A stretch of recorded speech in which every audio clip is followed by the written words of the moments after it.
Heavy rain.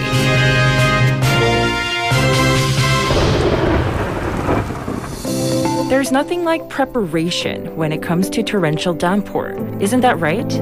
That's right. You must turn off your gas and electricity and quickly evacuate from areas vulnerable to flash flooding. What should we do if we are already outside? Evacuate to a safe place, away from construction sites, underground spaces, and areas prone to frequent flooding. If you're driving, do not stop the car. Instead, slowly drive through the flooded area without stopping. What should we do once the rain stops? When going into buildings that have been submerged, do not touch electrical facilities and make sure to ventilate, as there is a risk of gas leakage. We should also reduce preventable damages and prepare for disasters ahead of time by following safety guidelines. That is correct. You can receive real-time safety information through the Disaster Safety Information mobile app, 안전 디딤돌. Thank you for all the great information. Remember, your safety is everyone's safety. This campaign is brought to you by BEFM 부산영어방송. 지금 방송 광고라는 부메랑을 던져보세요. 소비자를 향해 정확히 날아가는 광고. 힘차게 돌아가는 경제. 부메랑처럼 다시 기업의 이익으로 되돌아오니까요. 방송 광고, 경제에 큰 힘이 됩니다. 부산 방송광고발전협의회.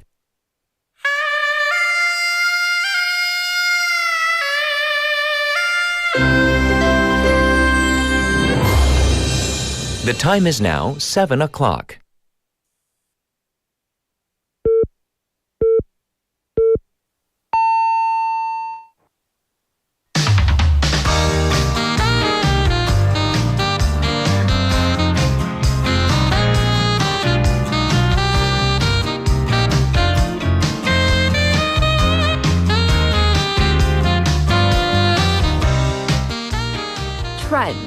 Trends come and go. Sometimes they're fun to follow, but this particular trend is really troublesome. A string of child abduction attempts has been reported recently, putting parents and kids on edge, especially in the capital area. So much so that there's been a spike in purchases of things like safety apps and self-defense items. The latest case involves a teenager who allegedly tried to kidnap an elementary school girl as she got off an elevator. Well, the good news is she was able to scream and fight and resist, so the perpetrator fled the scene but was later caught after analysis via CCTV footage. Parents are understandably worried, some even paranoid about sending their kids anywhere alone, where up until this point, they felt kind of relatively safe in so doing. Will this change the fabric of Korean safety culture? I'm Catherine. This is Morning Wave in Busan on Wednesday, the 10th of September on BEFM 부산영어방송.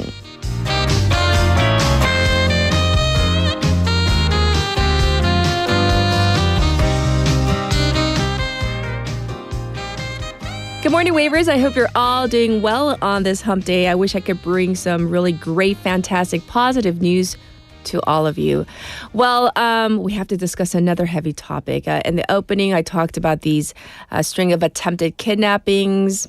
Well, another one today is that September 10th, today, is World Suicide Prevention Day, 세계 자살 예방의 날 for South Korea.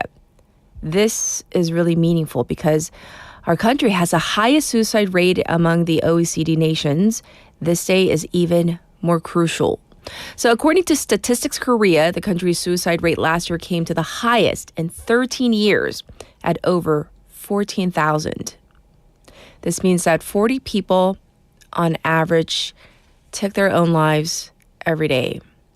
The new Lee Jae-myung administration is taking this issue seriously. President Lee Jae-myung has said that while other major countries' suicide rates have been going down in general, South Korea's has held this not great first place for over 20 years and said that this is a country that is neglecting its responsibility. He defined suicide as a form of social disaster and ordered for a pan-governmental organization on suicide prevention measures. In particular, Prime Minister Kim Min-seok will convene a suicide prevention policy committee this Friday. Experts say that while this is certainly going in the right direction, there are still many fields that need our attention. And experts say that there has been an increase in young people. We're talking about teens and those in their 20s that have come to the ER, been admitted to the ER emergency rooms after suicide attempts. So there are also a persistent family or these kind of joint suicide attempts that we've been hearing about. And by the way, those in their 40s and 50s account for the biggest proportion of the country's suicide rate. Experts call for revolutionary policy changes, but also with changes in social perception over mental health. Unfortunately, there is this whole 눈치 going on, being afraid of the social stigma on getting care for mental health. And as individuals, and yes, as a society, we need to prioritize saving lives first and not think about anything else. Everything else comes second. So I'm, once again, kind of a dark topic to talk about this morning, but it's all about getting the word out and being better aware. All right, now it's time for a text topic. Are you ready? What do you do in the first 10 minutes after you wake up? Oh, okay. So what would you ideally like to do? So this is kind of a reality versus what you would like to do. 자, 내 아침 첫 10분. 뭐 하세요? 어떻게 보내시는지. 근데 이상적으로 나는 일어나면 이거부터 하고 싶다. 분명히 있을 것 같은데. For some of you, it might be the same. You know, what you really do, that's what you want to do versus pressing that snooze button or whatever it is you do in the first 10 minutes. So let me know. Send in your opinions to BFM's live stream live chat on YouTube. Go to the YouTube platform and type in BEFM or 부산영어방송 to find our channel first. You can subscribe, log in and chat with our other waivers. From your phone, pound 9050, shop 9050. That's going to cost you 100 won. You can also reach me for free through Kakao Talk. So to find it, same thing. Type in BEFM or 부산영어방송 to find us, add us as a friend, and then you can send in your messages and photos as well. The ways you can tune into Morning Wave in Busan these days. On the radio, if you're in Busan, 90.5 or 103.3 FM, like I said, we are streaming live right now on YouTube. You can watch again at your leisure. Also, we're available on the BEFM app and also the Patbang app. Both are free and easy to download. Well... I gotta read this message from our little birdie, aka 예지 producer, 예지 PD님, saying, 눈이나 뜨면 다행. I love that, but you know what? She's never late. She's always on time. 가끔 차 버리고 올 때도 있지만, it's a little inside joke. 차 버리고 와서, 네, she makes it here, always on time. So, looking ahead to morning lineup today for Hump Day. I just outed her. Lian is coming in for Now and Next. That's in hour number 1. In hour number 2, we have Jennifer coming in for Work in Progress. For our special interview, we're going to talk about the second round of those livelihood recovery consumption coupons. They're going to go out real soon, September 22nd. So we're going to find out about the impact and maybe also talk about the first round with our economics expert. That's coming in hour number 2. I'll be back with news overview.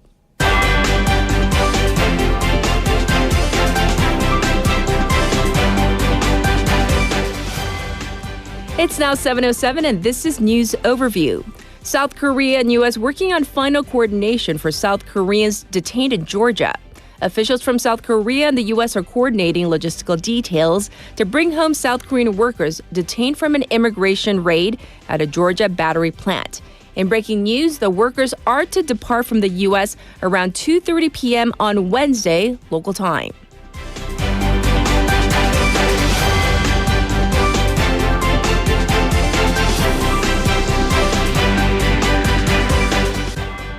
We Make Price heads for liquidation. E-commerce platform We Make Price, also known as WeMep, is headed for liquidation as the Seoul Bankruptcy Court decided to end the company's rehabilitation proceedings.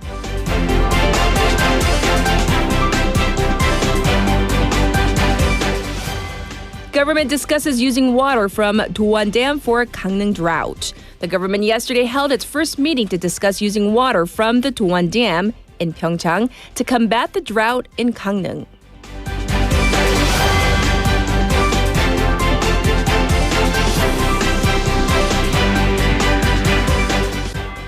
President nominates NEC member and National Unity Committee.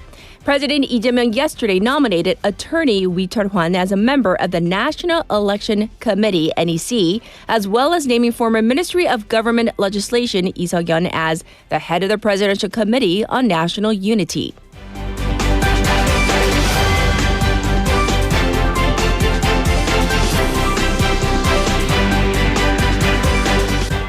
Israel conducts airstrikes in Qatar against Hamas. Israel has launched a strike on Hamas officials meeting in Doha, Qatar, with Qatar calling the strike a blatant violation of international law. This was News Overview.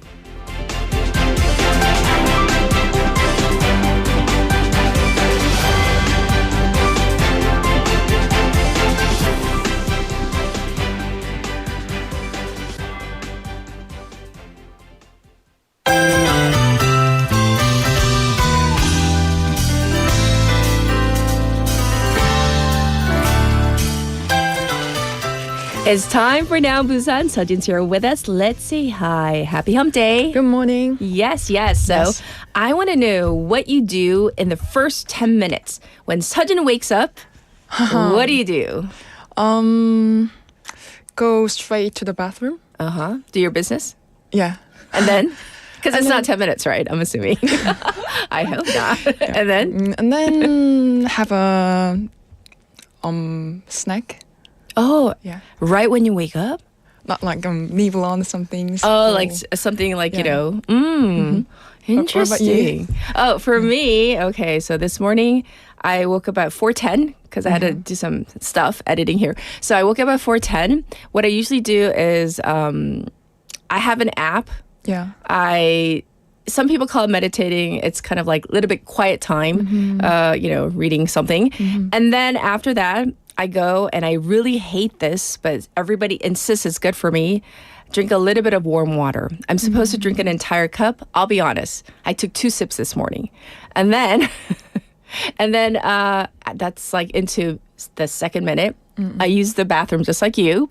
And then I just, dive into the shower because I'm short of time. I don't want to be late. So the first 10 minutes, it's all about that. So, just getting ready for the day. So I'm surprised that you nibble on something that early, but Well, drinking warm water definitely like the ideal thing to do. it's I would say. ideal. But I really dislike warm water. Everything is like iced everything for me. But in the morning, yes, I drink that warm water. All right. We're going to dive into some local news. Sejin, I hear that Busan's plan for this Pompidou Art Center has finally cleared a hurdle. Yes, one of Mayor Park Hyung-jun's key projects, the construction of a Busan branch of France Center Pompidou, has finally passed the City Council review after a heated debate. Yes. The City Council's Planning, Finance and Economic Committee gave its approval on September 9th, so yesterday. Yes. And so let's talk about the scale of this project. The plan is to build a museum in Igide Park, Namgu District, with a budget of about 107 billion won. Alongside this, the Opera House project and the Sajik Baseball Stadium rebuild were also approved. Yes. So this is pretty major. So thanks for giving us an update on this. So next, let's talk about the beaches in Busan because they were, from what I could see and from what I've been hearing, really, really packed this past summer, right? Yes, if you thought Busan's beaches felt busier this summer, you were right. Okay. The city just announced that over 21.5 million people visited the 8 beaches here, which is the most we've seen since the pandemic began. Right. That's nearly a 10% jump from last year. And that makes it the biggest crowd since COVID-19 began in 2020. Indeed, some huge numbers. So if we had to compare with recent years, what would you say? Beach numbers in Korea keep rising. In 2023, there were about 18 million visitors, and last year, nearly 20 million. Yes. Hyundai Beach, which officially closes on the 14th, is about to break the 10 million mark again, the first time since 2020. And Daepo, the go-to spot in Western Busan, has really taken up this summer. Its visitor count more than doubled thanks to all the new marine and cultural activities. Yeah, so can we find out what's behind the big rise in the numbers? Busan's beaches stay open longer this summer, and that move combined with turning them into spaces for culture, healing, and experiences brought in a lot more people. The short rainy season and long heat wave added to that effect. Right. Busan will wrap up this summer season, beach season on the 14th when Haeundae closes. Right, so the 14th of this month, correct? Yes. All right, that's coming up real soon. All right, next, let's talk about some changes that are coming to parking at the Suyeongman Bay Yachting Center. Yes, from the 15th of this month, Busan will begin shutting down parking at this yacht center for its big redevelopment project. The lot has about 500 free spaces today, but the first to close will be the 100th spot next to the left of the main building. Okay. One section after another, the whole lot will eventually be closed as construction moves ahead. Well, it does sound like a kind of a major disruption. So what's being done for drivers and basically people who need to park in the meantime? They know the parking closures will be a pain.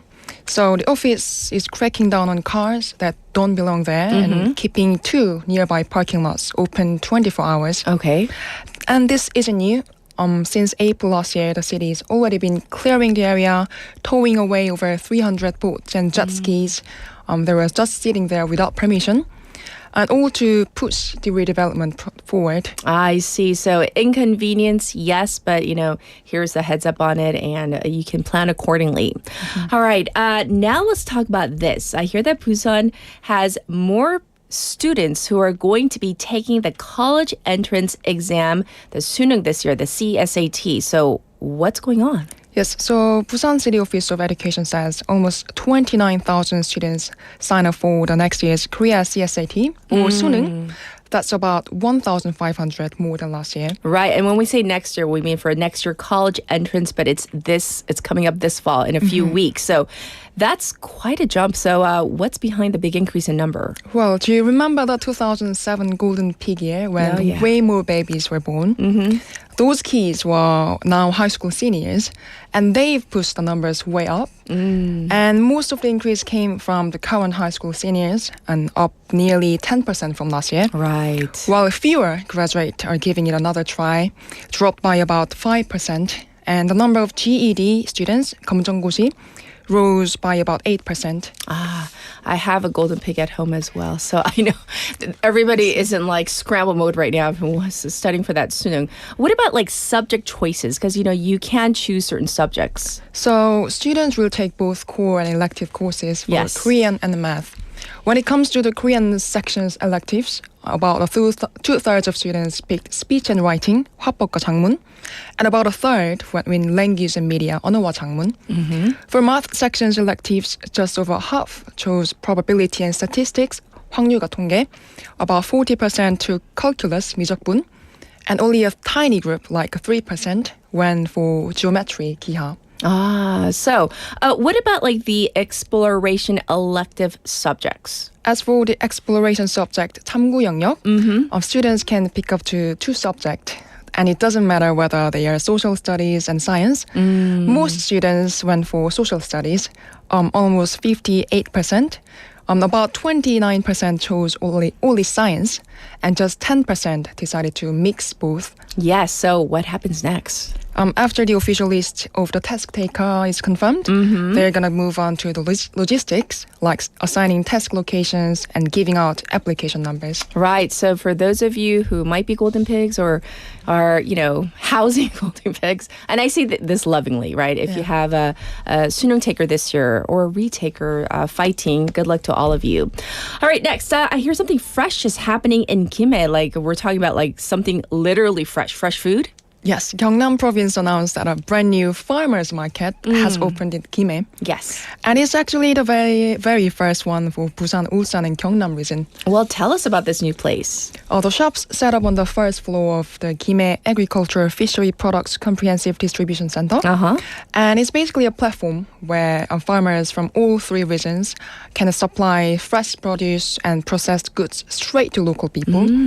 Shoppers can browse more than 60 different product products from potatoes, carrot, and strawberries to traditional rikwa, rice bread, fermented paste, and sauces, yogurt, and tofu. Wow. So, I mean, if you're into, dining on fresh fruits, local fruits, produce, this is for you. So is Kime the only one?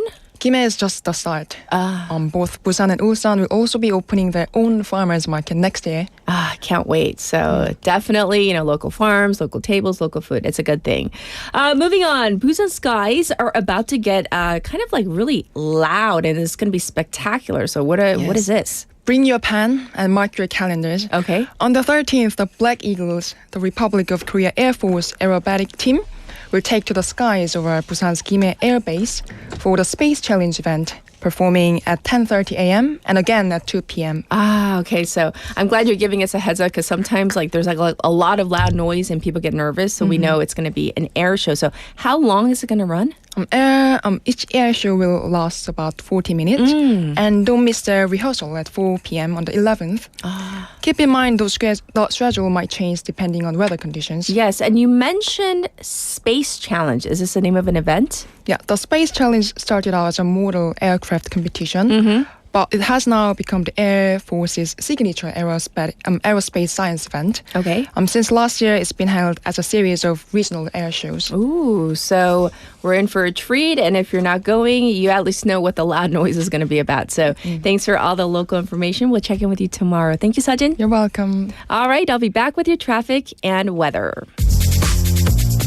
Good morning. Good morning. 굿모닝입니다. Good morning. 좋은 아침입니다. Morning wave in Busan. Morning wave in Busan. Morning wave in Busan. Major news, local buzz, and expert takes. It's all here on Morning Wave in Busan. Brighten up your morning commute with Morning Wave in Busan. Morning wave in Busan.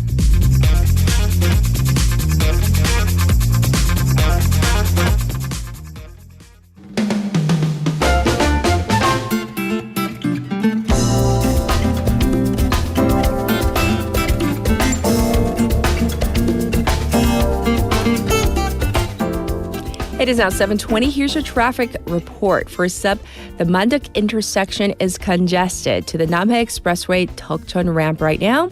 Also, backed up on the Dongso overpass from Hwangyang ramp to the old Gaegeum toll gate. And there's traffic on Byeongyang-lo going away from the city right around the Wondong ramp.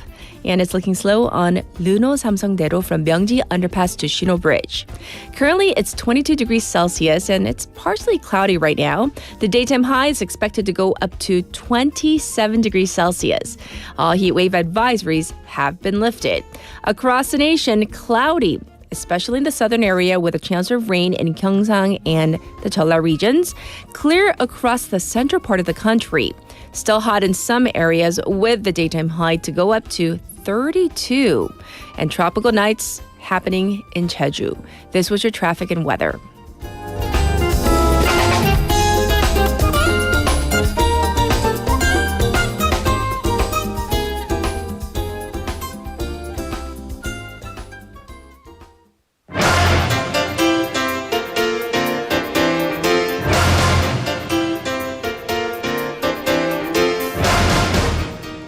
It's time for Top Stories. We have Haley in the studio. Good morning. Good morning. It's Wednesday. Happy hump day. Yay, yay. So, text topic time. What do you do when you first wake up? First 10 minutes. I grab my phone. The thing that we're not supposed to do. I grab my phone and I look at the news. Well, it's kind of a job. It's an occupation hazard. It's an occupational hazard. But yes, I am attached to my phone. It's right by my head. I'll go to all the news sites because usually international news happens while we're sleeping. So I have to update that.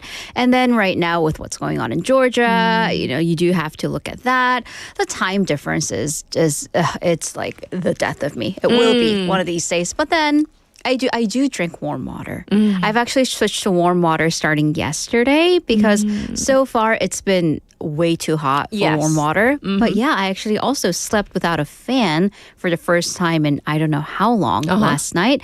Ideally, I would like to add like a yoga/stretch routine. In the morning? Ideally. But then one of our listeners like apparently works out in the morning and that like motivated me to do a little stretch right outside the studio door. I'm like, it's been a couple hours since I've woken up, but let's get the blood flowing. Stretching is good. Yes. All right. Well, thank you for sharing. We're going to dive into the situation in Georgia.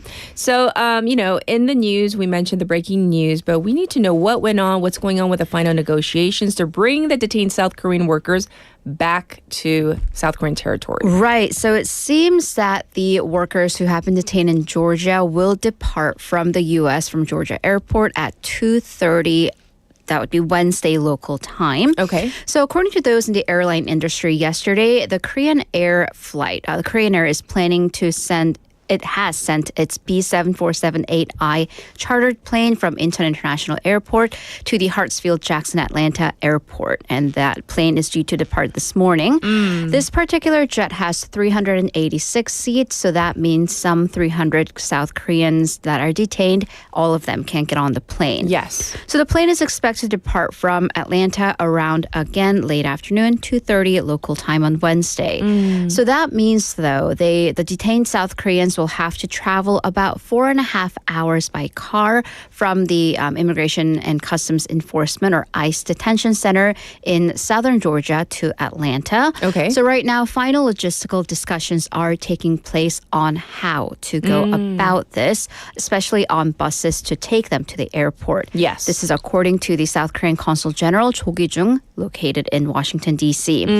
He, however, declined to comment at this time about what kind of visas or permits these detained South Korean workers had been on. And speaking of visas, we're also getting news that the Department of Homeland Security and Department of Commerce, they're jointly working together to discuss and address these visa rules and other issues concerning skilled foreign workers. And that's according to the White House spokesperson, Caroline Leavitt. So she was responding to reporters' questions about this.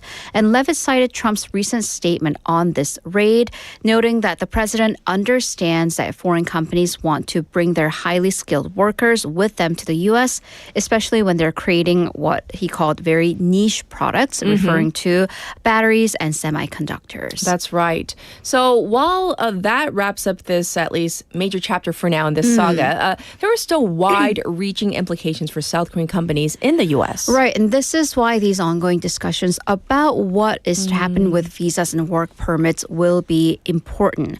So the Hyundai and LG Energy Solutions, or NGL Seoul, battery plant in Georgia has completely halted its construction due to the immigration raid. Yes. And LG Energy Solutions said that delays will be inevitable, although it said it's hard to comment on specifics on when construction will resume.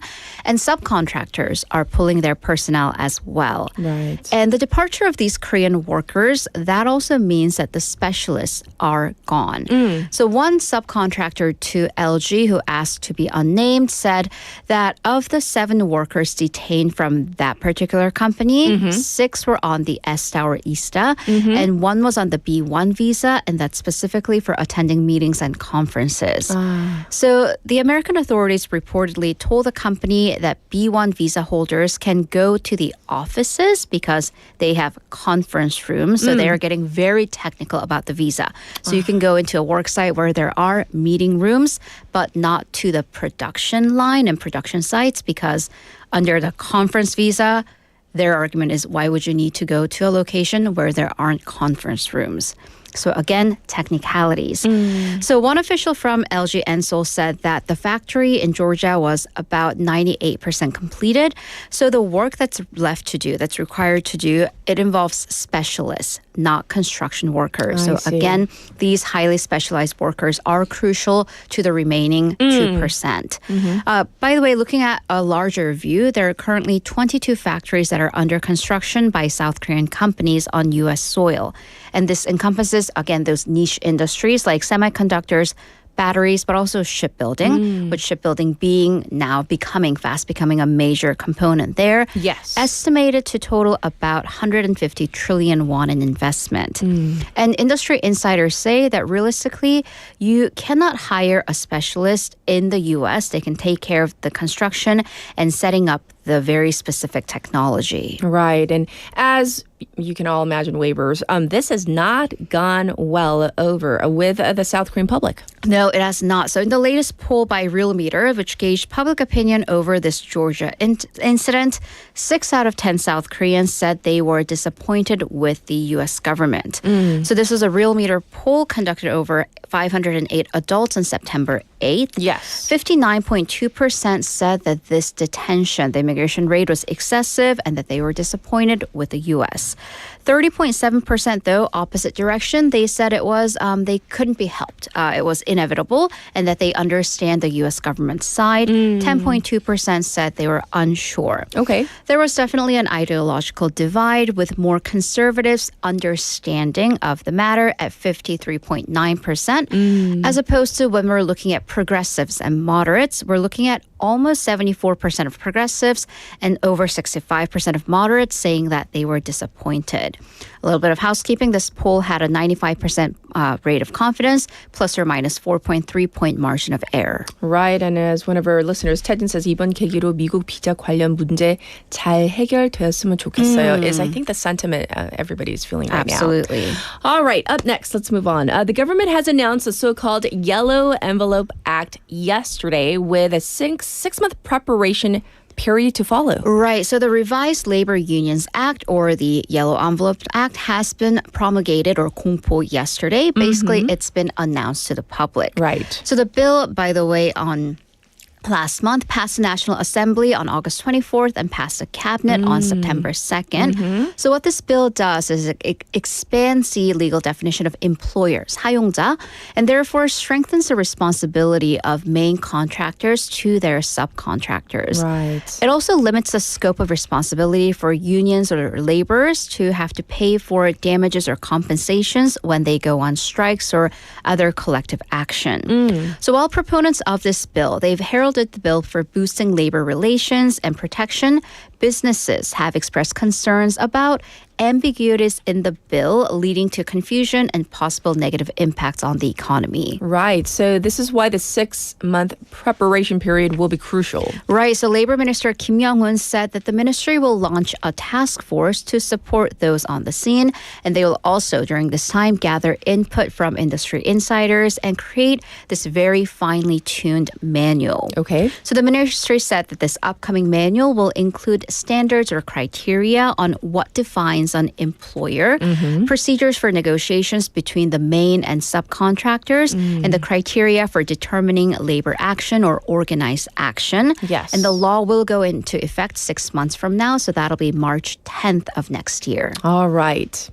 Let's move on and talk about this topic. Vaping has become quite common these days, with many people thinking of this as, well, people think this is less harmful. Is this a less harmful alternative to, actual smoking, like smoking cigarettes? But is this true? It's not actually smoking. You're not lighting a lighter and inhaling the smoke. But is it less harmful? Well, here's a new study that says no. So this new research shows that these e-cigarettes or vapes can actually increase one's nicotine dependency. So in the longer term, it might be more harmful.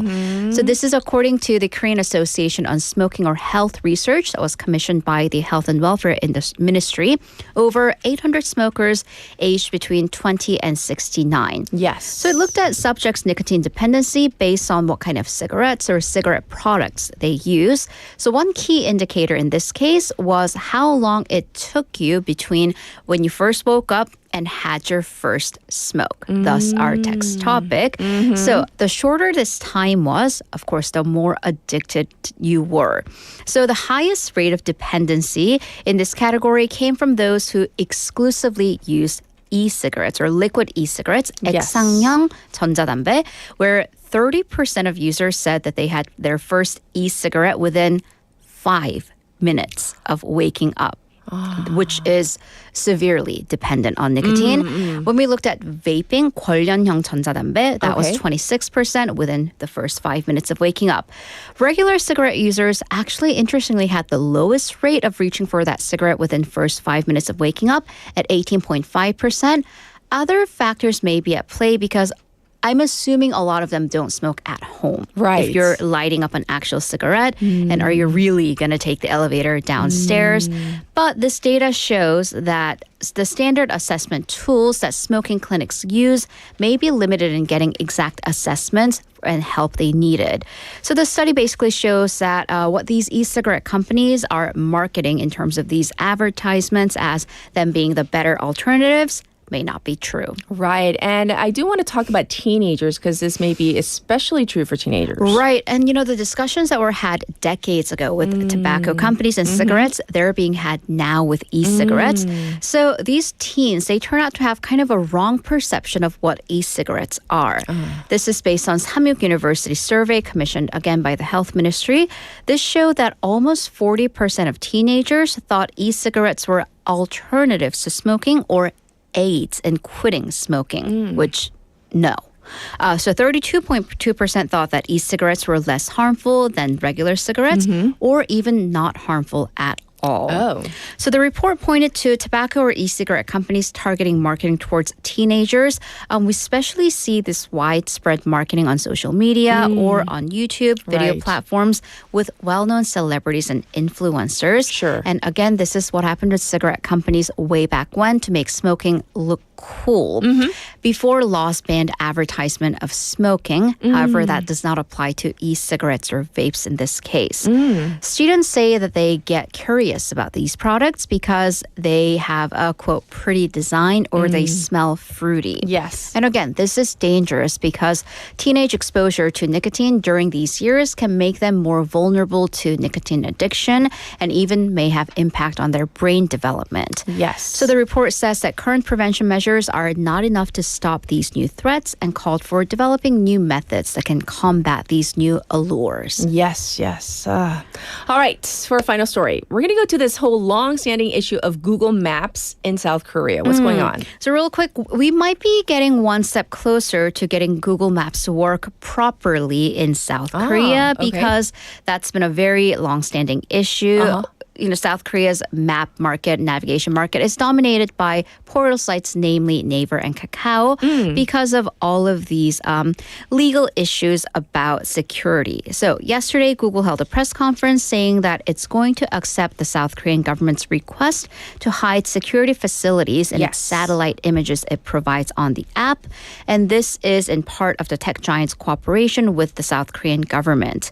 Google said it'll also strengthen cooperation with South Korean partners like T-Map Mobility, and it's even looking into buying satellite images that's already been pre-approved by the South Korean government from these domestic partners. Oh, okay. Well, a little bit of progress made on that front. So thanks for covering all the stories. And of course, we'll check in with you now, number 2. Thank you, Haley. See you in a bit. All right. Let's get to our first song. This is 행운을 빌어줘 by 원필. I'll be back in a moment.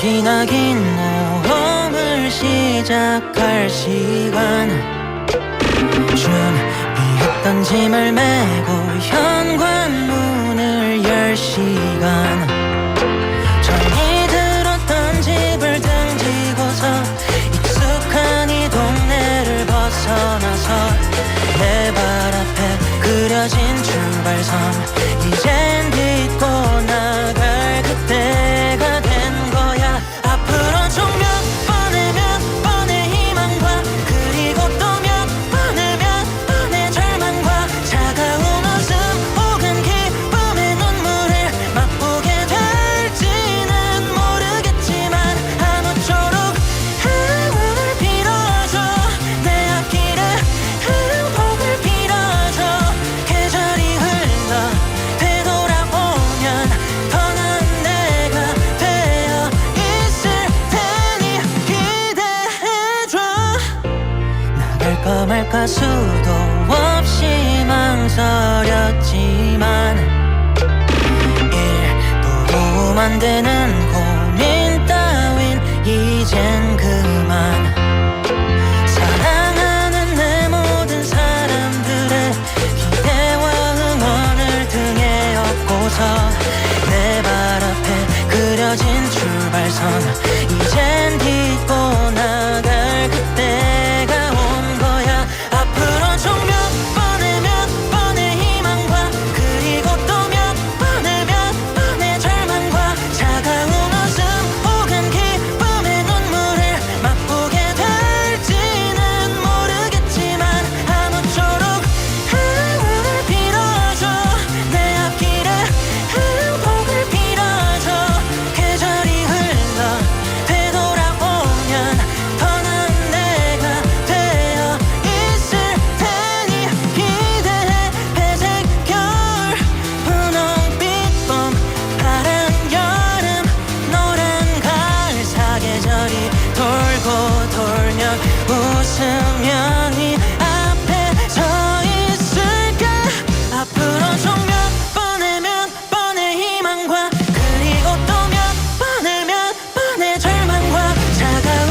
It's time for Now and Next. We have Lian here. How are you? Good. You're looking more like prettier today. I don't know what's the difference. Is it just difference in makeup? 아니 뭔가 바뀌었어요. Is it the blush color or is it the eyeliner? It's the exercising plus a little bit dieting going on. Oh, really? So thank you for noticing. I can notice. Yes.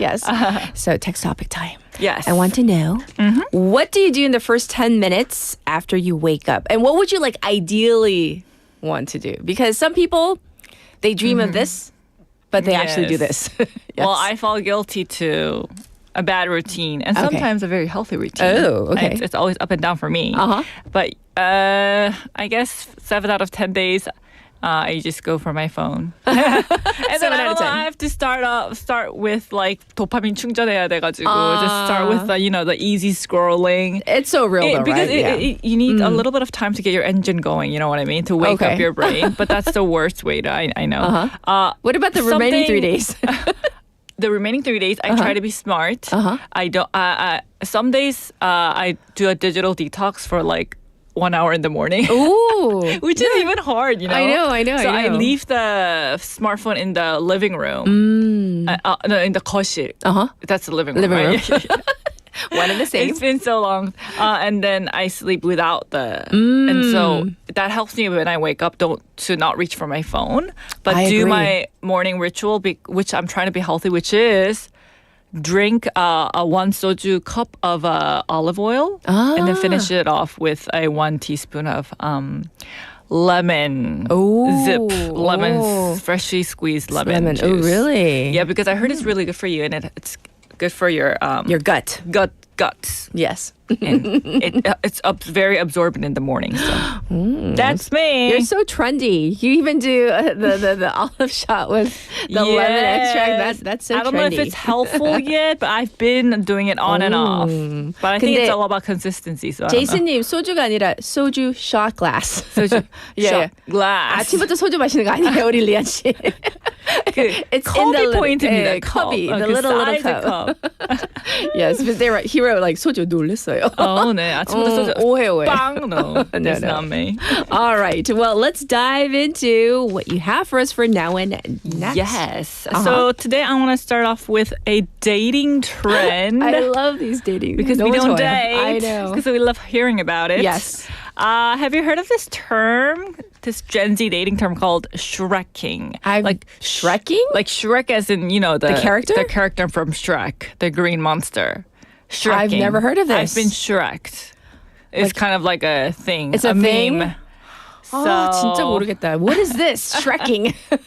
Yeah, you can't. It's hard to guess. So on social media, people are using this term to describe dating someone you're not attracted to or someone you consider below your league. Is the trend.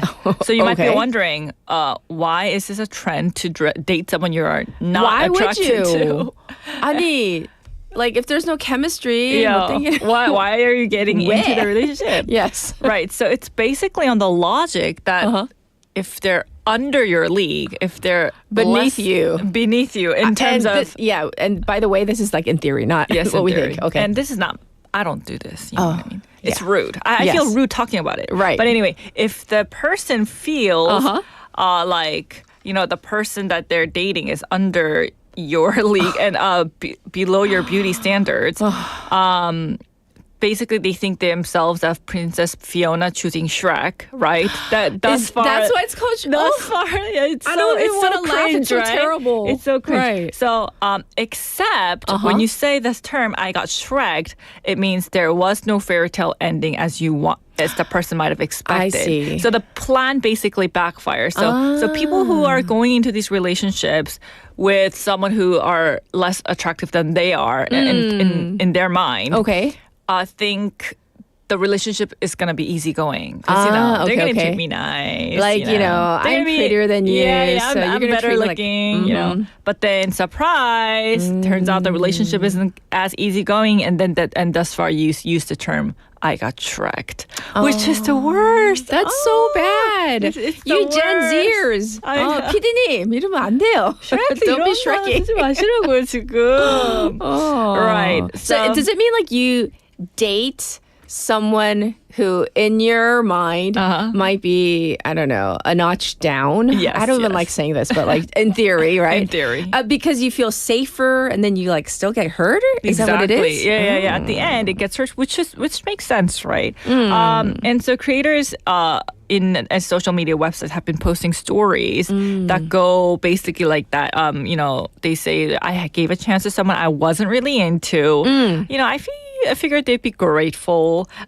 Then they did me dirty, which is kind of like the basic storyline of when they talked about I got Shreked.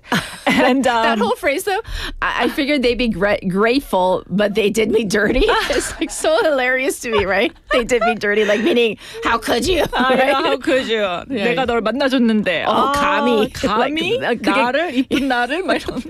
말하는데도 너무 so cringe. Okay, sorry. Okay. So obviously, dating coaches and dating experts out there are pushing back hard against this kind of trend. Yes. Their point being, looks shouldn't be a proxy for kindness. Oh, right. Someone being less conventionally attractive doesn't guarantee they'll be more respectful or they'll be more emotionally available to you. Right. And more broadly, the term Shrekking basically exposes how much modern dating has absorbed this, economic language of leagues, market value, dating up, dating down. These are all terminologies that's easy to coin, but, it's really not good. It's not new, but Shrekking gives the whole thing this very meme-ready label, right? Right. And as our producer says, 자존감 문제인 듯. Love yourself first, people. And she wrote like exclamation point. She's like preaching to the people right now. Right. Exactly. So, Right. And so experts call it out on two fronts. The two biggest problems behind the Shrekking is first, obviously, the dehumanizing aspect of it. We don't rank people by, looks. We age. shouldn't. Right. Yes. And income, I guess. And then Shrekking, it's like basically based on the outer appearance or strategizing the relationship to have the upper hand. Everything screams wrong about this. Right. As you're going to the relationship. And second, avoidance. There's an avoidance factor. Like if you're dating down to put yourself on a pedestal and be, it also means you want to be less invested and you want to be less vulnerable. You want to be the strong person of the relationship. Sure. And so you're basically avoiding true connection and you're just satisfying yourself or your ego. Yeah. Just comfort also as well. So, the healthier move is what? Very obvious for us, right? It's just what is it? Forget about what league they're in. Like, are they up there or are they down there? Looks don't really matter at the end, and you kind of have to screen for the right signals instead of the looks, which is you're not gonna be like they have like high cheekbones. 나 만나주겠지만 좀 못생겨 이런 게 아니라. I have a question though, because you said something in passing. What did I say? In the end, looks don't matter. Is that true? I want to ask our listeners out there though. Looks. I think if we say a relationship is like a 10, for me, looks is like only a trigger. Two. I mean, it's important in the beginning, definitely. But it's not gonna make the relationship last. It's only like 20%. The initial chemistry. There has to be something exactly that attracts you to that person. But for and me, it could be looks. 저는 조금 매력파인 것 같아요. If the person is not attractive conventionally, right? But they have some kind of certain skill, like 매력이 있다, 성격이. Of course. Then they start looking good to me. Right, but I agree. Like with my roommate, what I was attracted to with his like confidence, or some might say overconfidence. I see. 근데 그게 너무, I was like, 뭐지? Like, what is this? Like, So instead of the physical, it's more totally the personality, the masculine the vibe. confidence. Yes, totally. Yes. It's all about like, the output and the posture and things like that. 완전, so I would have like, just passed by also my husband as a friend. Okay. As a friend. 친구전인데, and then as I got to know him, it was like, attractive. So that is me. Okay. All right, so we have to forget about the league, the rankings, or whatever you say. What else do we have to, And we have to, think about, the values and how reliable are they and things like that. And, just basically own your own risk. Like, if you're wanting to get into a real relationship, you should have to be taking a little risk. Like you have to be open to getting hurt or being, hurt instead of like being like, I am the stronger person in the relationship. So I don't get hurt kind of thing. All right. I like that we learned about this trend so we don't do it. Yes. Stay away from Shrekking. So what's next? All right, so let's switch to movies. The trend in movies.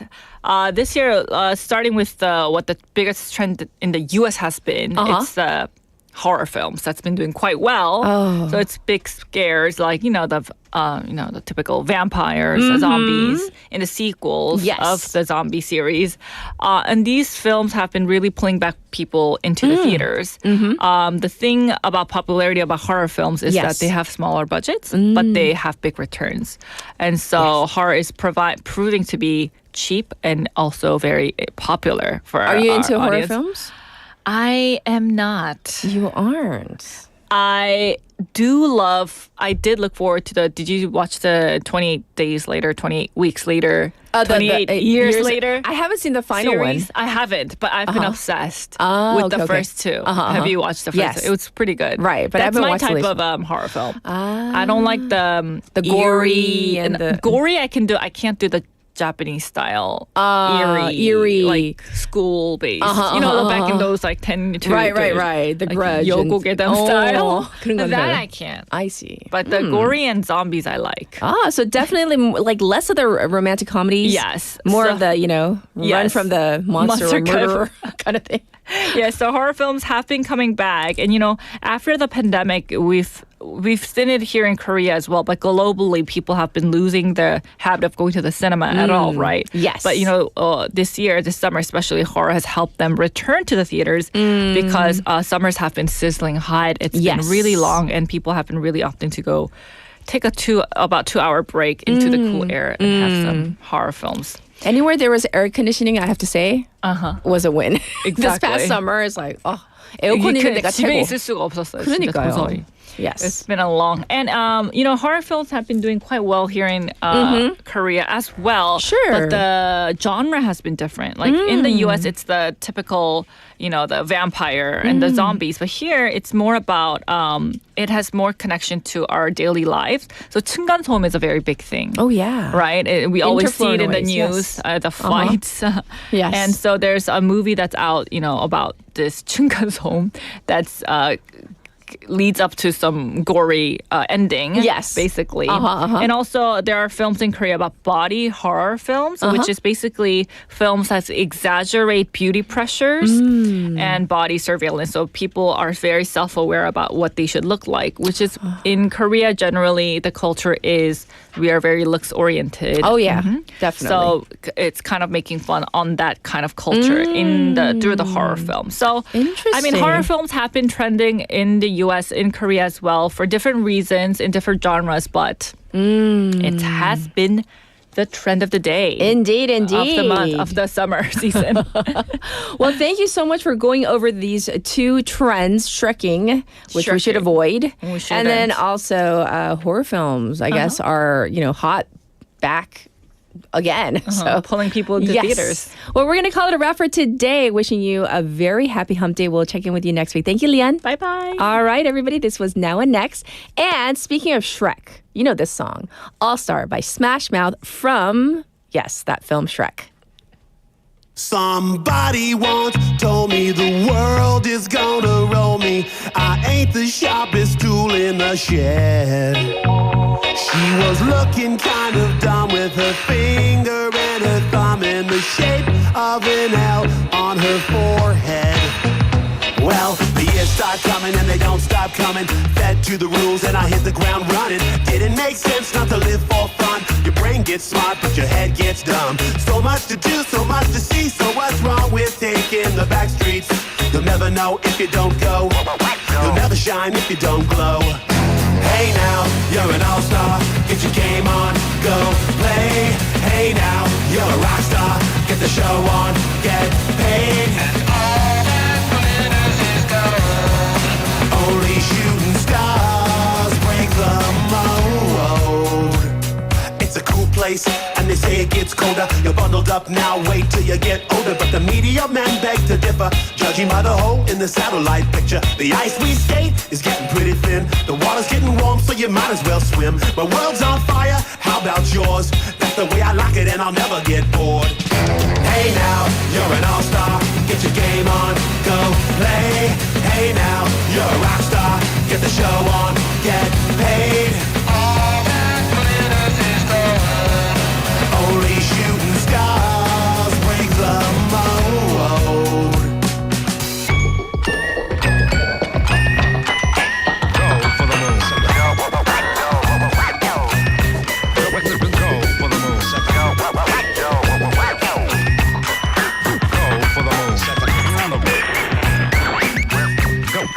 Go for the moon. Hey now, you're an all-star. Get your game on, go play.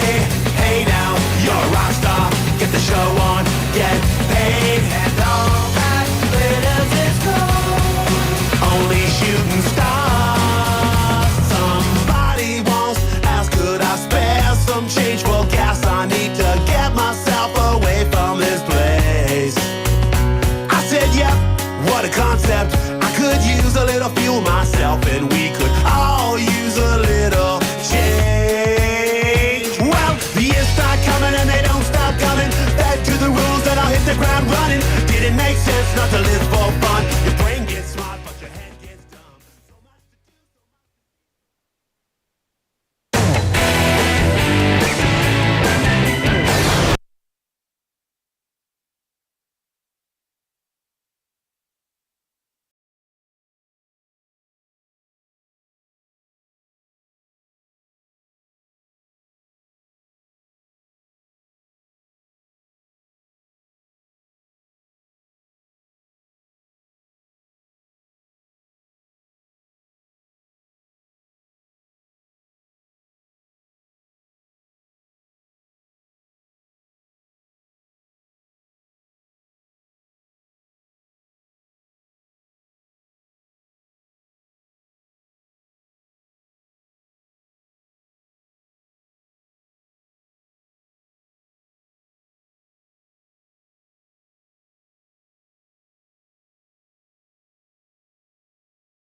이도 돌보는 이도 더 행복할 수 있도록 보이지 않는 곳까지 살피는 따뜻한 마음, 부산 시민 모두가 행복한 도시를 만듭니다.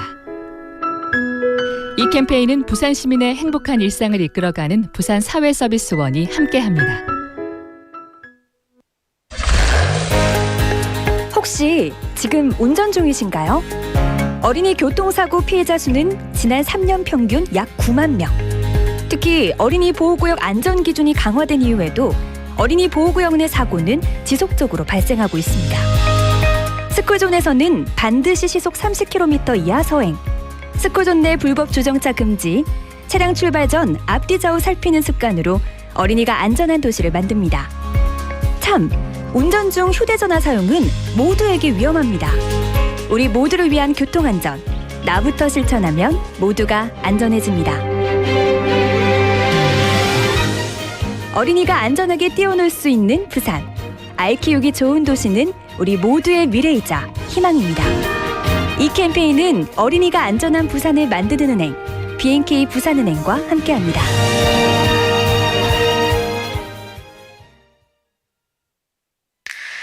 Welcome to Busan. Let me show you around.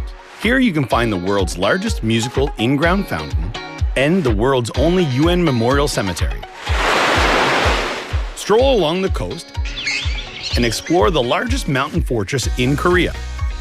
As well as all this, there are so many tourist attractions, beautiful exhibitions, vibrant culture, convenient facilities, and delicious foods unique to Busan.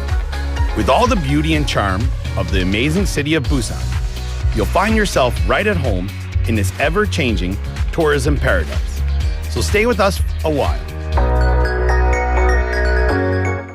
Busan, your number one tourist destination. Your home, away from home. This campaign is brought to you by BEFM, Busan 영어방송.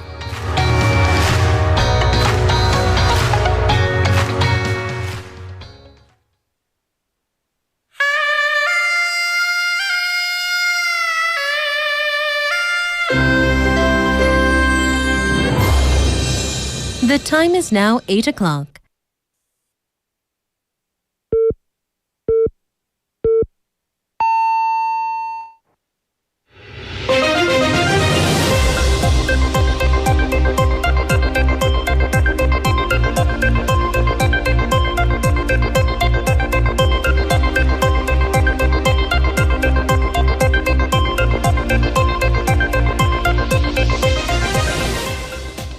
It is now time for hour number 2 of Morning Wave in Busan. This is Spotlight News.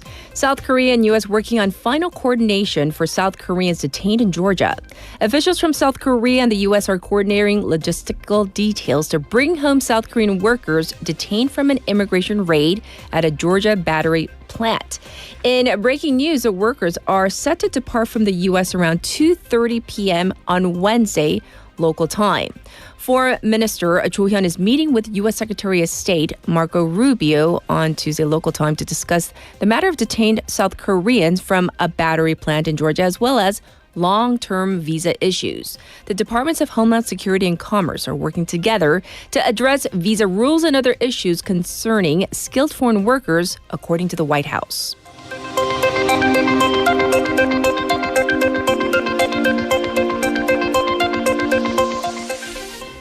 We Make Price heads for liquidation. E-commerce platform We Make Price, or WeMap, is headed for liquidation as the Seoul Bankruptcy Court decided to end the company's rehabilitation proceedings.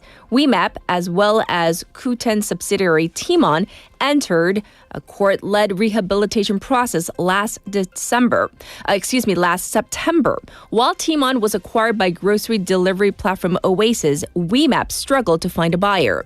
The court said that it has decided to terminate the rehabilitation process upon WeMap's failure to submit a plan by last week's deadline. If the processes are terminated in such a manner, insolvency is the only practical option left.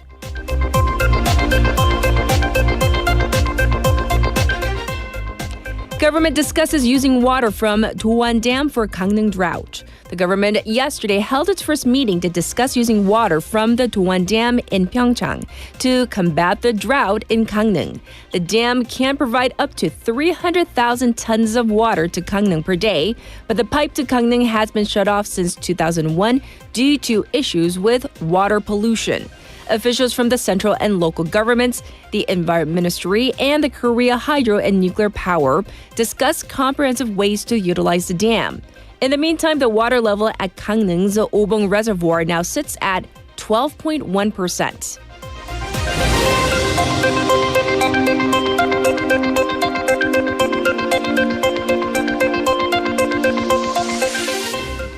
President nominates NEC member and National Unity Committee. President Lee Jae-myung yesterday nominated attorney Wee Chul-hwan as a member of the National Election Committee, or NEC, as well as naming former Ministry of Government Legislation Lee Seok-yeon as the head of the Presidential Committee on National Unity. Chief of Staff Kang Hoon-seok announced these appointments yesterday, saying that we will protect democratic procedures from senseless election denier conspiracies. He said that he, a former jurist from the Lee Myung-bak administration, has the ability to unite the people. In a surprise decision, the president named singer Park Jin-young of JYP Entertainment as the co-chair of the newly established Committee on Popular Cultural Exchanges.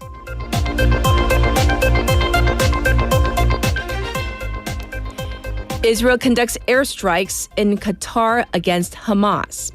Israel has launched a strike on Hamas officials meeting in Doha, Qatar, with Qatar calling the strike a blatant violation of international law. Hamas claims that 6 people, including a Qatari security forces member, died in the strike, but that its top leadership survived. The White House seems to be trying to manage a diplomatic fallout from the attack. It said that the U.S. warned Qatar as it received information from the U.S. military, but Qatari officials say that the warning came too late. The White House said that the attack does not advance Israel or America's goals. And this was Spotlight News.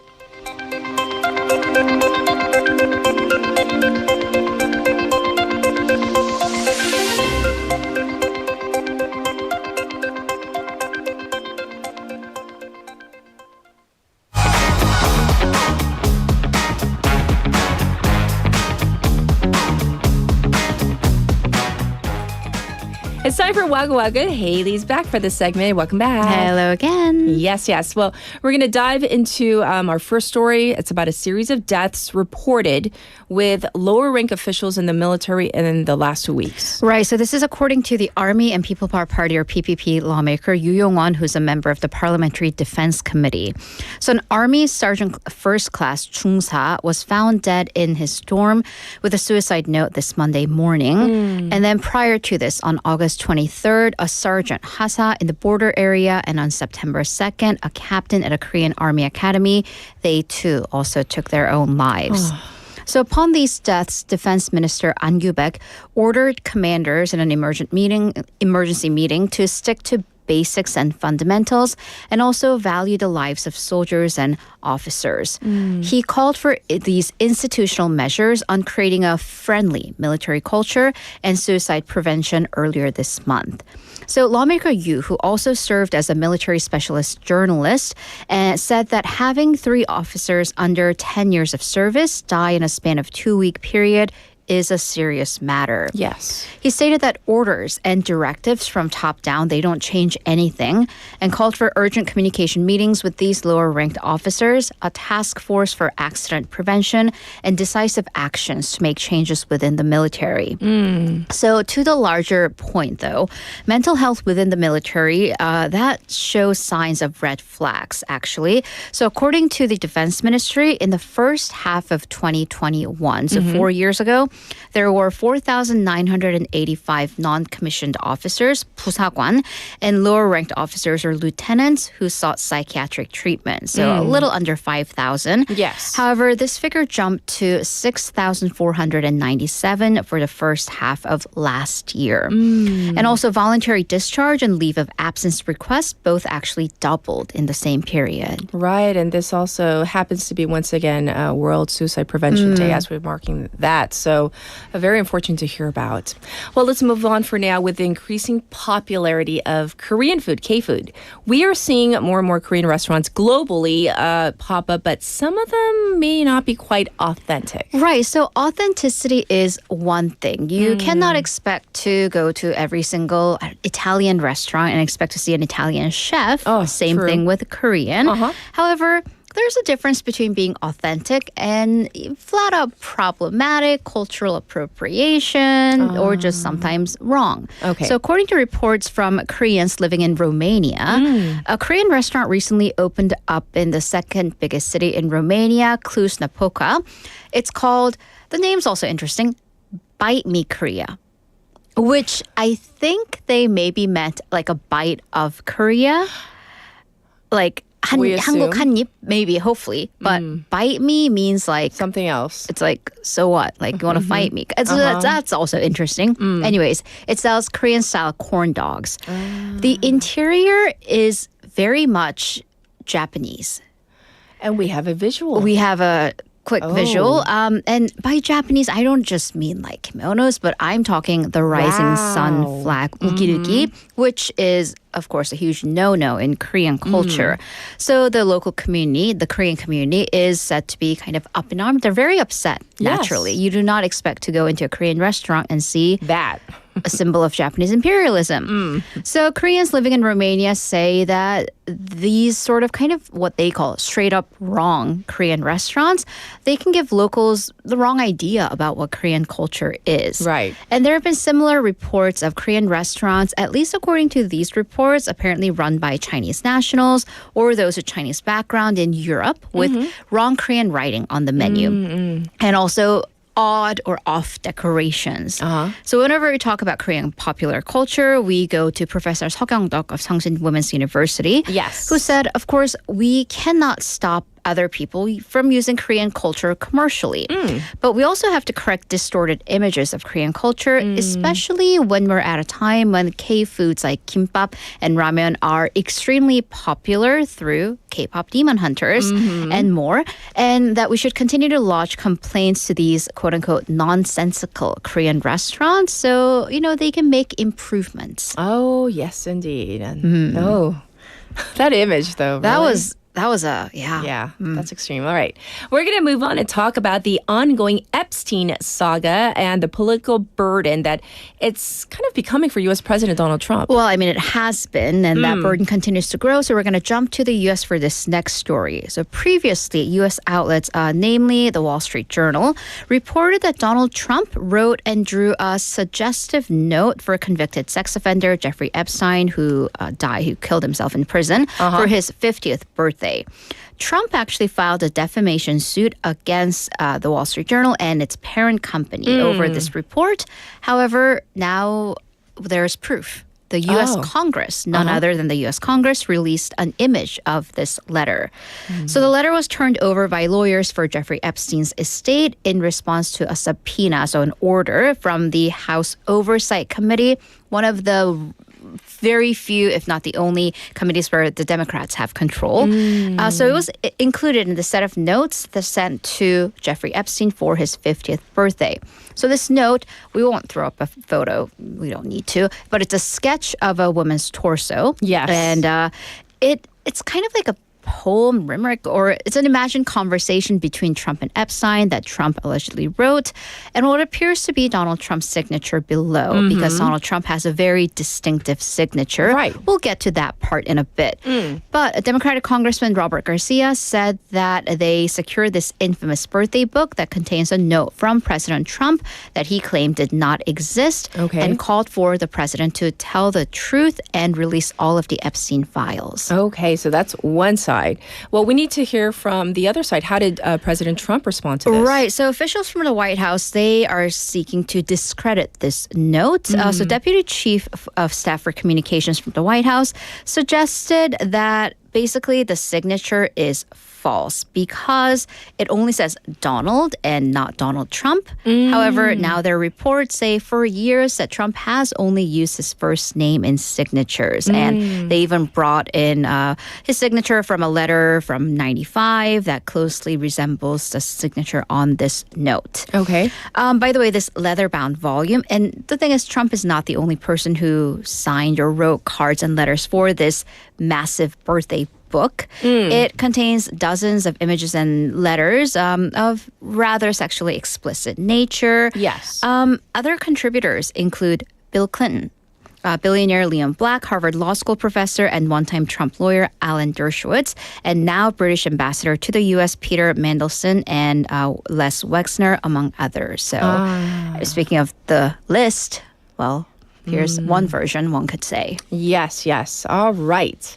For our final story, the drought in Gangneung shows no signs of easing up. And for the residents, well, they're getting very creative. Right. So desperate times call for desperate measures. And a lot of these stories, they show how residents are being very considerate of others. So the water level at Obong Reservoir has come down to 12.1% actually as of this morning. And the authorities say that if it doesn't rain soon, the level may fall below 5% for in the next 4 weeks, which is basically drying up. So amidst all of this, the citizens are getting creative in order to save water. So a lot of these online posts, one person apparently cut their hair really short so they can save water on washing their hair. And another resident bought these two 20-liter big water containers, went to a friend's farm on the outskirts of Gangneung that has groundwater, 지하수, so they're not drawing from Obong Reservoir. Okay. The reason is there are now chances that apartments may have to cut off water or limit water access to only certain hours during the day. So then in that case, in our apartments as well, when there's like a water tank cleanup going on, they do advise you to like fill up tubs or fill up like buckets before. But this resident said, well, because the entire building is drawing from the same water tank and same water resource, if I fill up my tanks or buckets, another person might have to go without water. So this is why this person drove to a farm that has their own water resource to fill up their water. Yes. Others are using bottled water first to be able to lessen the burden on the drying up reservoir. However, I mean, environmentally, this is problematic, but they're also turning to disposables so they wouldn't have to do the dishes, which also uses up water. One florist, and this is just kind of incredibly creative, because if you go to the back of your air conditioner or outdoor unit, water condenses from cooling in the air conditioner. She's collecting the condensed water from the AC to water the plants. Okay, I was going to say, please don't. No. But they're watering the plants. Okay. And others are reusing, if they're running the washing machine, collecting water from that to flush the toilet. Oh my gosh. So this is horrible, but it really goes to show how people are coming together to really try to overcome this crisis. Sure. So again, the water level at Obong Reservoir dangerously getting close to that 12% and under. But hopefully there's a 70% of chance of rain for Saturday in Gangneung. So definitely fingers crossed. Oh, yes, indeed. Well, we're going to call it a wrap for all the Woggly news, but thank you so much. And of course, we'll check in with you tomorrow. Thank you, Haley. Have a great day. All right, listeners, it's time for your updated traffic and weather.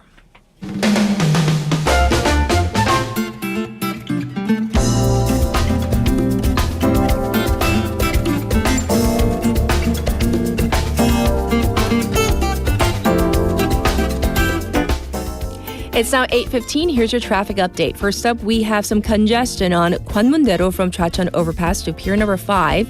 It is backed up on Daedong-Hwamyeong Bridge from Hwamyeongdong to the Anmak ramp right now. And there's some backup on Yeonsuro from Mangmi to Suyeong intersection.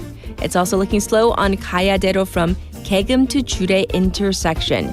Currently, it's 23 degrees Celsius under partially cloudy skies here in Busan. It's expected to go up to 27 degrees Celsius. All heat wave advisories have been lifted. Across the nation, cloudy, especially in the southern area with chances of rain in Gyeongsang and Jeolla regions. Clear across the central part of the country. Still hot in some areas, with the daytime high expected to go up to 32 in some areas, and tropical nights still happening in Jeju. And this was your traffic and weather.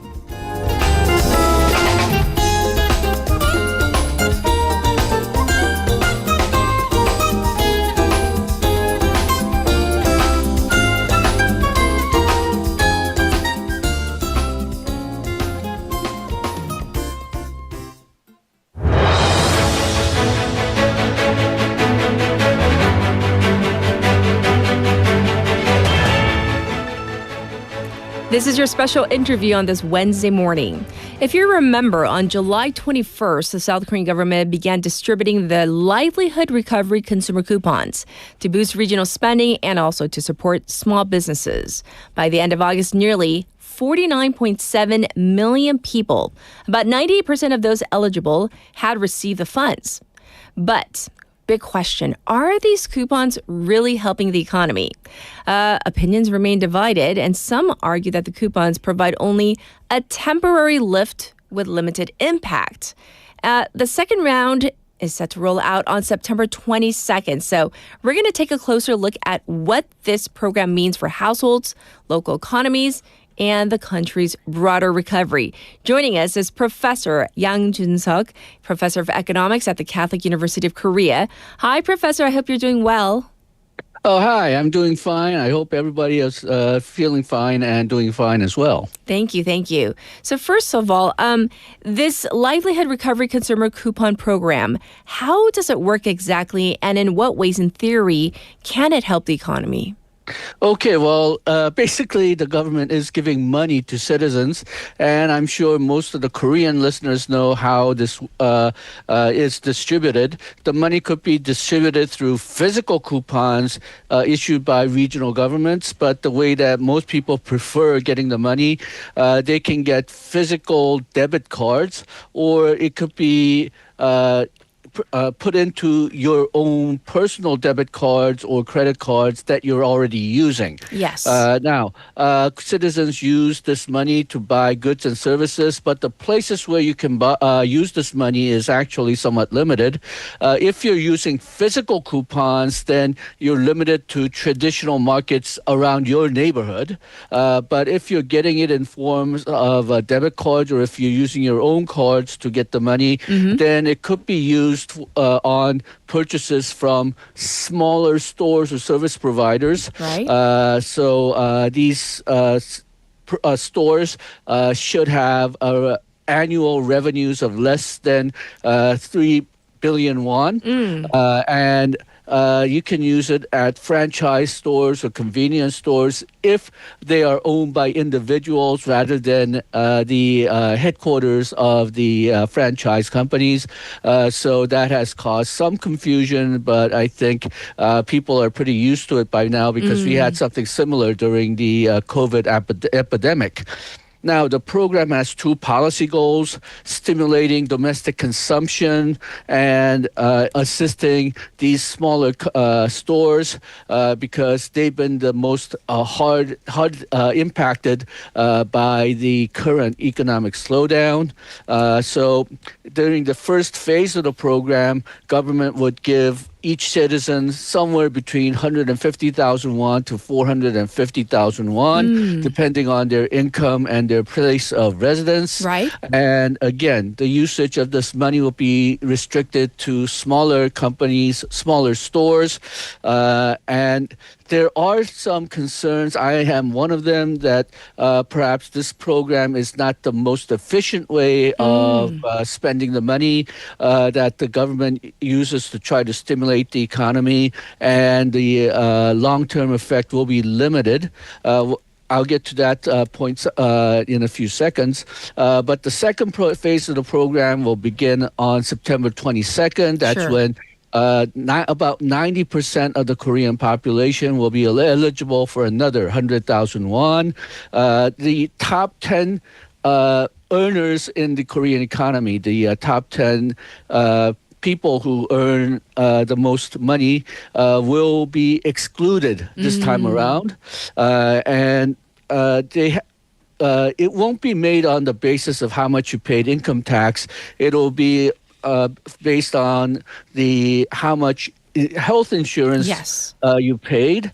And that's because health insurance includes not only income, but it also includes some information on your wealth, like whether you own a house or not, whether you own cars or not. And that will feed somewhat into the calculation, but they haven't made the calculations on where is that 10% line. Yes. So that will be announced, I believe, on Friday. And based on that, as I said, about 90% of Koreans will receive 100,000 won as the second phase. The reason that I am somewhat concerned about this type of stimulus is that, well, if you say give out 10,000 won worth of support like this, on average, we found during the pandemic that only about 3,333 won, 1/3, will be spent on new consumption. And that's the proportion that's going to actually help the economy recover.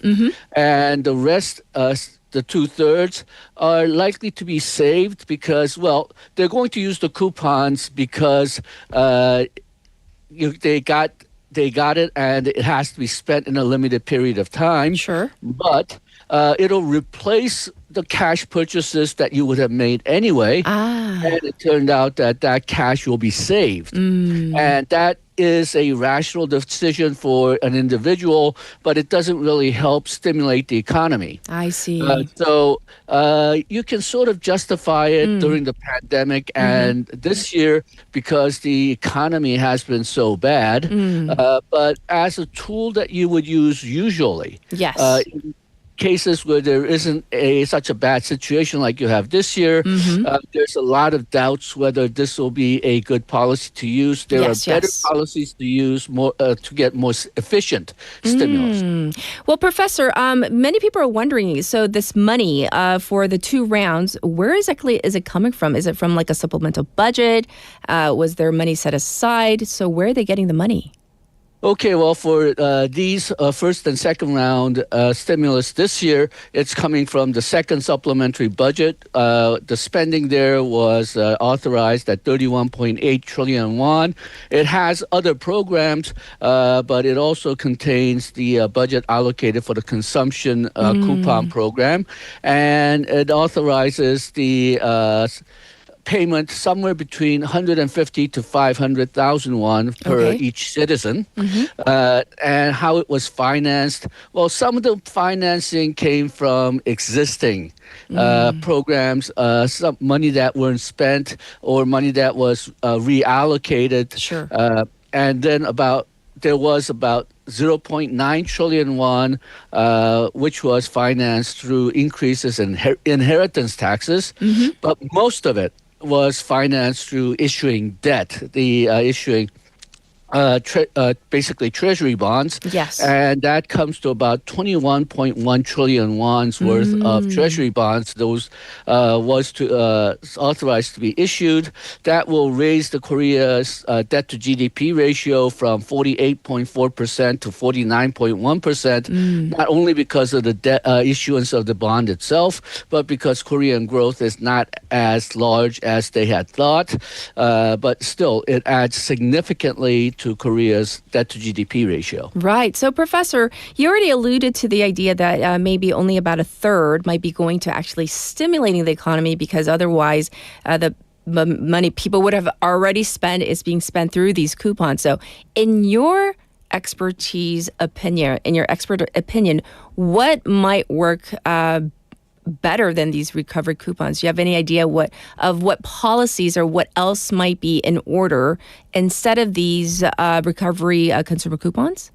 Yeah, when KDI did this calculation, they also did calculations on other type of government spending as well. And if government makes direct purchases, so if they actually buy goods for their own good or they buy the goods directly, it has effect about 90%. 10,000 won spending and 9,000 won or more ends up to be actual stimulus growth purchases. And if they say built infrastructure, SOC investments that had impact on the 80% range. So those would be much more efficient than these consumption coupons, except there's basically 2 problems. Okay. One is that you have to find these projects, you have to find purchases that are not going to be waste of money in the future. You've heard about these bridges being built to nowhere. So we don't want to do those type of infrastructure projects, or we don't want to just waste the money buying things that no one needs. And of course, that means you have to find a project that needs to be done, but it hasn't been budgeted already. And Korea, not only Korea, but U.S. during the pandemic found this very hard. President Obama at the time complained that there weren't that many shovel-ready projects. I see. And the second problem is related to this. It takes time to start these projects. You have to go through regulatory requirements. Right. You have to, if you're building something, then you have to inform people who are living in the neighborhood and so on. So it's not easy getting these projects quickly, and so the consumption coupons, consumption assistance, that becomes something that you do because you're somewhat desperate and you need the impact to hit fairly quickly. I see. And so that's why I'm saying it's not really a very good, efficient use of money, but if the situation is so bad like we had during the pandemic, well, it's a tool that you can use. It's just not an efficient tool, but you may not have other tools to do the stimulus in short period of time. I see. Well, I have to say, though, for lay people around me who may have gotten the first round of the recovery consumer coupons, at least there was this engagement about like, oh, how are you going to use the coupon? So do you think that these coupons may be, on one hand, a bit of a populist policy, meaning kind of appeasing the public as well during uncertain economic times? Do you think that, at least psychologically, that it will help the Korean public? Well, I think the situation right now is so worrisome psychologically that it isn't really having a long-term impact. You're getting this new money, and the hope was that that would make you so happy that you would continue to consume at a higher level and perhaps stop saving so much, concern for the future. But that isn't. That doesn't seem to be happening neither right now or during the pandemic, and that's because right now we don't really see a way out of the current situation. In terms of Korean exports, we still have Trump, and for the domestic economy, it's getting slightly better. Yes, but still, because the situation is so bad, we don't quite see how we're going to get out of it. So I'm not sure if there will be a long-term impact on consumption. We already had some indications. After government started giving money out in late July. Yes. We had a very large impact in the first 3 weeks where sales rose by 7%, 10%, 7%. But by the fourth week, it only rose by about 1%. Yes. So it will have a definite impact on the economy. Not the Bank of Korea, but the government increased their growth estimate for this year by 0.1 percentage point. A lot of that is coming from this second supplementary budget. Yes. But it doesn't really go beyond that 0.1 percent point. And frankly, that's what the government and BOK as well as private economists thought to begin with. The impact of this supplementary budget was only going to be 0.1 to 0.2 percent point. Right. Now, again, this year you can argue that this is necessary because Korean economy is so far below its potential output, but you wouldn't want to do this often. Yes. Well, I do want to thank you so much for your time, your expertise, and your opinions on this second round of consumer coupons. And of course, we're going to watch to see the effects. So thank you so much for joining us today, Professor. We do appreciate it, as always. Thank you. This was Professor Yang Jun-seok, and of course, for those of you who are eligible, September 22nd will be the rollout. We're going to take a short break. This is Uptown Girl by Billy Joel.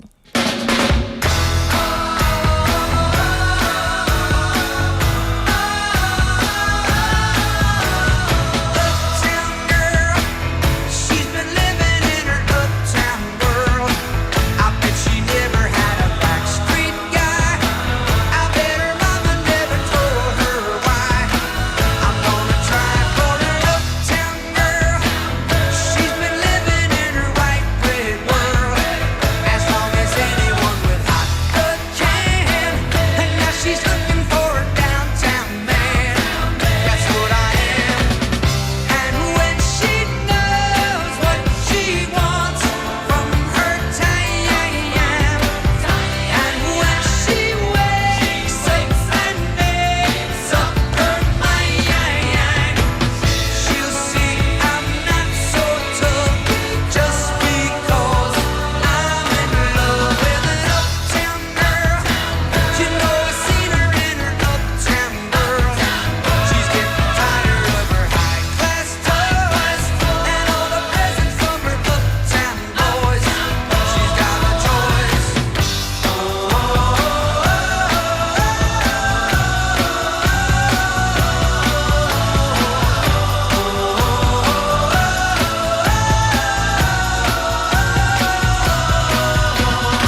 Welcome back, Wavers out there. I have an update for you on that situation in the U.S. regarding the detention of Korean nationals in the U.S. and Georgia. So Foreign Minister Cho Hyun is going to meet with U.S. Secretary of State Marco Rubio on Wednesday local time.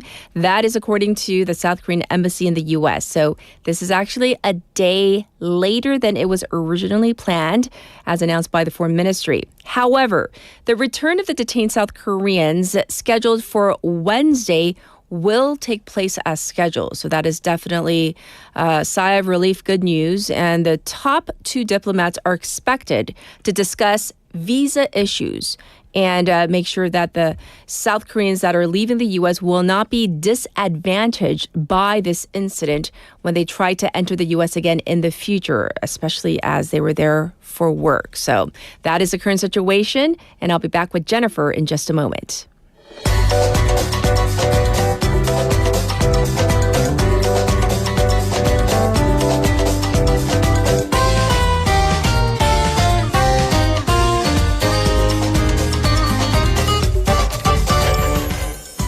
It's time for Work in Progress. We have Jennifer here. Good morning. Good morning. Yes, yes. I can feel the autumn in the air. Oh, yes. Already.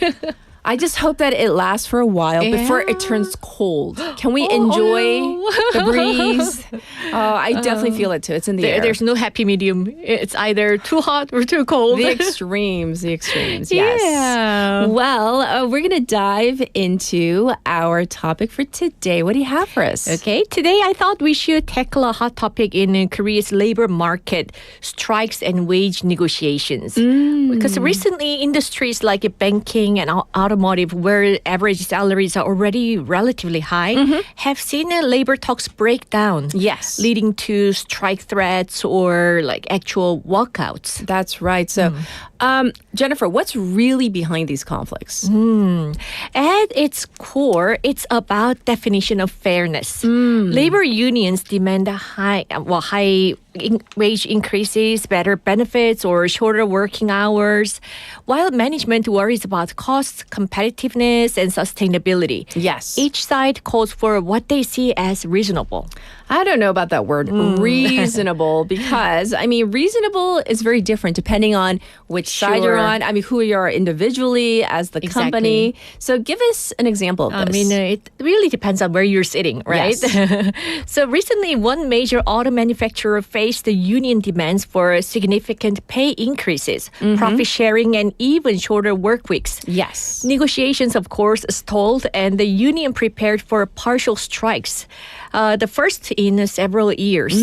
Similarly, in the banking sector, unions are pushing for higher base salaries despite strong annual earnings, while management is just warning about global financial uncertainty. That's right. So basically, both sides are digging in, right? And it seems that the situation is escalating. Exactly. And when both sides refuse to budge, what happens? You get what economists call a chicken game. Each side pushes to the extreme, hoping the other will give in eventually. But if neither side swerves, everyone loses. That's right. Workers miss wages, companies lose production, and of course, customers suffer delays or higher prices. That's right. Who's going to blink first? It's not good. But aren't negotiations supposed to be? I don't know. We always hear the word compromise. Yeah. Is it really about compromise? Ideally, yes.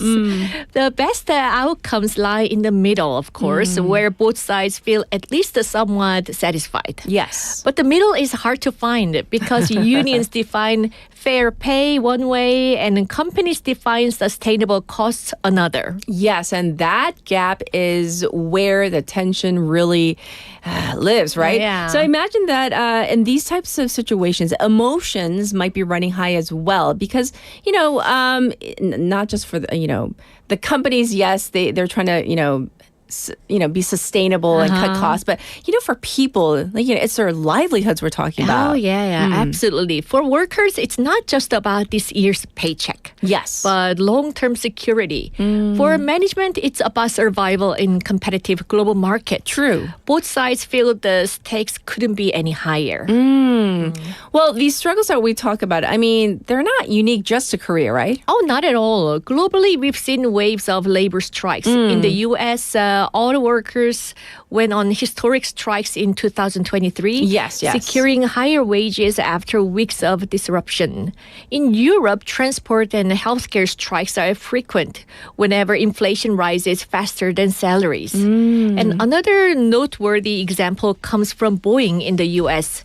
They even announced plans to hire replacement workers, substitutes for striking staff. Yes. Some see this as a hardline negotiation tactic, while others view it as a practical step to keep production running. Either way, it shows how far companies are willing to go when negotiations stall. Yes. So, I mean, I also remember in Hollywood, they even had that screenwriters, strike as well. Yeah. So it goes on and on.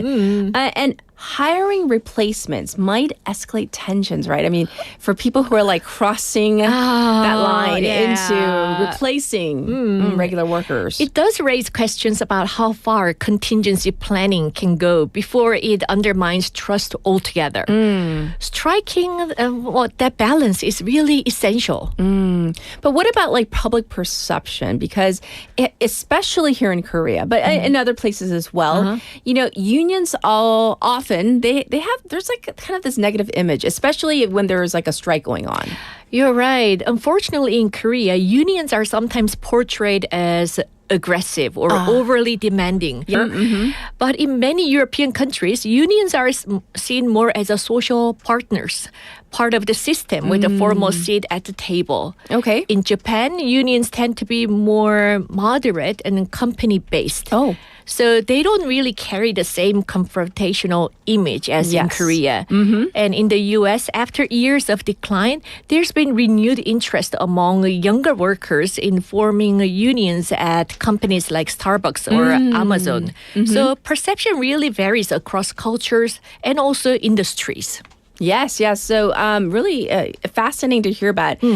Some places, unions seen as partners, others kind of as the problem. Oh, yeah, exactly. And those perceptions shape how negotiations play out, whether the default is a confrontation or collaboration. So the challenge might not be just like whether labor action is right or wrong or which side you're on, but like how to avoid even a lose-lose outcome, because sometimes both sides Yeah, lose. right. Experts warn that if negotiations focus only on extremes, both sides risk damaging long-term trust. They damage long-term trust and lose everything. Yes. The real challenge is building a process that emphasizes dialogue, not just confrontation. Oh, okay. So what are some ways to go about this?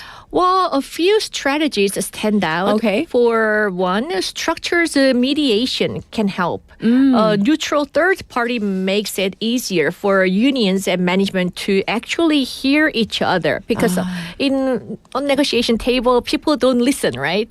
And they're emotional. Yeah, Yes. exactly. Another is transparency in finances. It's often to do these disputes are often to do with money, right? When workers can clearly see how profits and costs break down, trust tends to grow. And instead of trying to settle everything in one big fight, some experts recommend phased agreements. Phased agreements. Yeah, okay. tackling smaller issues first, then moving on to the tougher ones gradually. It does sound much more practical than like a zero-sum game, like all or nothing kind of bargaining at the negotiating table. No? Exactly, yeah. And that's why governments often step in. In Korea, the Ministry of Employment sometimes mediates disputes. But public opinion also matters. If consumers see unions as unreasonable, it can backfire. The same is true if companies are seen as greedy. Okay. So if we had to, summarize, what is the main takeaway from today's discussion? Okay. The hope is that negotiations don't slide into chicken game dynamics. Both unions and companies need to define reasonable, not just for themselves, but for the health of the industry and the economy for everyone involved. Yes, indeed. So that's a lot to think about, but hopefully, as there is always going to be some sort of disagreement. Yeah, it's we can keep this in inevitable. mind. Yeah, Yes. it is. And let's hope we see more middle ground solutions this year. Yes, and especially when we think about like all the like public transportation strikes, I think that's when like the general public really does suffer the most, though. Exactly. Right. Yeah. Well, thank you so much for bringing this topic up for our listeners, and we'll check in with you next week. Okay, have a great day. Bye-bye. Everybody, this was Jennifer for Today Work in Progress. And, I realized I didn't even get to read any of your messages today because it was just jam-packed and we had like, news upon news and breaking news as well. So today we've been talking about what you do in the first 10 minutes when you wake up. Reality versus maybe fantasy. Ideally, what would you like to do? So looking at some of your messages, yes, we have, Tommy, who says, I yawn. And I really want to go back to sleep. I need more sleep. I know you're so overworked, right, Tommy? And especially when you go to work, I saw your follow-up message saying how you're being teased about the Lotte Giants. But you're going to be faithful, right? Loyal to the Giants till the end, no? No? All right, Umberto, who says, I'll go back to sleep until my next alarm. After that one, I'll go back to sleep again. Umberto, if you're still listening, how many times do you press that snooze button? Well, I certainly hope that you are not late. Benny, who says, I pray in silence and then at times check some, socials, meaning like, SNS. And then, so that's what he does for the first 10 minutes. I think it's very common for you to check your phone. So what I've been doing is I actually have a charger far, far away from my bed. It's in the living room. I keep the door open because I don't want to miss the alarm. But it's so that I don't like check my phone constantly. And then we have Sujang Baek, who says, 저는 눈 뜨자마자 마사지 기계로 몸 뒤부터 자는 동안 쌓인 독소를 풀어줘요. 그리고 바로 근력 운동해요. Wow. So this person, as soon as they wake up, they use a massage. I don't know if it's a gun or a chair, but like to loosen up the muscles, from, sleeping. And then they go straight into exercising. Wow. That is ideal. But I don't think I can do it. So that's a tough one. And ideally, I think people would say, like, 여유 있게 커피 한 잔. Or tea or whatever your, choice beverage might be. And Souvenir says, 저는 6시 50분쯤 일어나서 물 한 잔 마시고 간단히 샐러드 먹을 준비하면서 모닝 출첵합니다. Wow, that is like so extremely healthy. Is it a warm cup of water? Because it's supposed to be warm, as all the experts say, like don't drink cold water in the morning. So I'm assuming it's probably a warm glass of water, which I hate, by the way. 저는 그거 너무 싫어요. 억지로. Today I did too, but not a whole cup. 한 2모금? I feel a little guilty, but I got a little bit down my throat.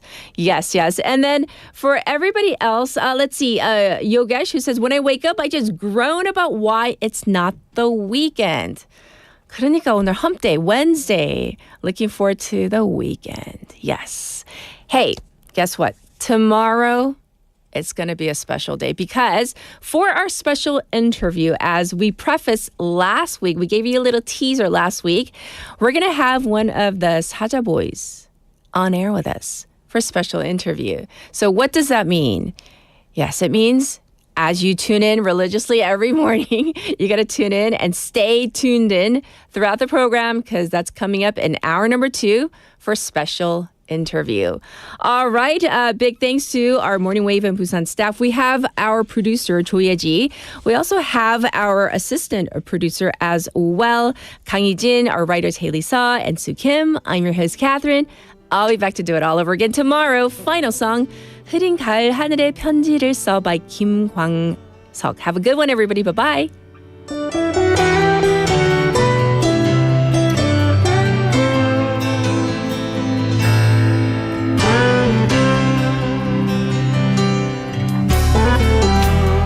내리면 나를 둘러싸는 시간의 숨결이 떨쳐질까 비가 내리면 내가 간직하는 서글픈 상념이 잊혀질까 난 책을 접어놓으며 창문을 열어 흐른 가을 하늘에 편지를 써 잊혀져간 꿈들을 다시 만나고파 흐른 가을 하늘에 편지를 써 잊혀져간 꿈들을 다시 만나고파 흐른 가을 하늘에 편지를 써